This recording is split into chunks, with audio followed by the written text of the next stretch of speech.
दो सगे भाई एक भयानक दुर्घटना का शिकार हो जाते हैं और समुद्र में गिर पड़ते हैं। टक्कर इतनी जबरदस्त होती है कि दोनों बेहोश हो जाते हैं। कुछ समय बाद अस्पताल में बड़े भाई की आत्मा को होश आता है, लेकिन जब वह आंखें खोलता है तो पाता है कि वह अपने शरीर में नहीं बल्कि अपने छोटे भाई के शरीर में है। शुरुआत में उसे इसका अंदाजा ही नहीं होता। उसके लिए सब कुछ सामान्य लगता है। भावुक होकर वह अपनी पत्नी को गले लगा लेता है, लेकिन उसकी पत्नी चौंक जाती है। उसे लगता है कि उसका देवर उससे अजीब और अनुचित व्यवहार कर रहा है। बड़ा भाई जो अब छोटे भाई के शरीर में है, जब अस्पताल में उसका होश आता है तो देखता है कि उसका असली शरीर अब भी कोमा में पड़ा हुआ है। तभी उसे सच्चाई का एहसास होता है। उसकी आत्मा उसके छोटे भाई के शरीर में फंस चुकी है। यह सदमा इतना गहरा होता है कि वह वहीं गिरकर फिर से बेहोश हो जाता है। दूसरी ओर उसकी पत्नी रोज अस्पताल जाकर अपने असली पति के कोमा में पड़े शरीर के पास बैठती है और रोती है। उसके लिए वही उसका पति है। ये देखकर आत्मा स्वरूप पति टूट जाता है। वह अपनी पत्नी का दिल जीतने के लिए वही सब करने लगता है जो पहले करता था। उन जगहों पर जाता है जहां वह और उसकी पत्नी साथ जाया करते थे।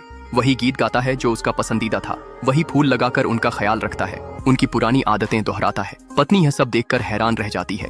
उसे लगता है ये बातें और आदतें कोई और कैसे जान सकता है, लेकिन फिर खुद को समझाती है कि आत्माएं शरीर बदल नहीं सकती। शायद उसका देवर उसके साथ कोई खेल खेल रहा है। आखिरकार उसका सब्र टूट जाता है। गुस्से में वह उसे आईने के सामने खड़ा करती है और कहती है, खुद को देखो, तुम कौन हो? अपने भाभी के लिए ऐसे भावनाएं रखना गलत है। ये सुनकर बड़े भाई जो अब छोटे भाई के शरीर में है का आत्मविश्वास भी डगमगाने लगता है। वह सोचने लगता है, क्या मैं सच में वही हूँ या सब मेरा भ्रम है? लेकिन फिर वह अपनी पत्नी की आंखों में गहराई से देखता है और उन्हें वे पल याद दिलाता है जो सिर्फ दोनों ने साथ जिए थे। पहली मुलाकात की बातें, वो वादे जो उन्होंने किसी से नहीं कहे थे।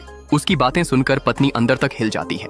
उसे यकीन होने लगता है कि यह कोई और नहीं बल्कि उसका अपना पति है, लेकिन साथ ही उसके मन में डर भी बैठ जाता है। अगर यह सच है तो फिर इंसान और आत्मा की हकीकत कहाँ तक जा सकती है? क्या मैं सच में अपने पति के साथ मिल सकता तो मैं इतना टेंशन में क्यों होता? आप सब क्या यहाँ ये साबित करने आए हैं कि भगवान ही महान है?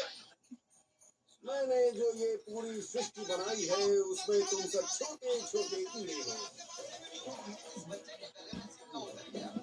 आज तक मैं सिर्फ यही सोचता था कि मैं ही भगवान का मसीहा हूँ और मेरा जन्म किसी खास वजह से हुआ है। मेरे पीछे आपको ये येलो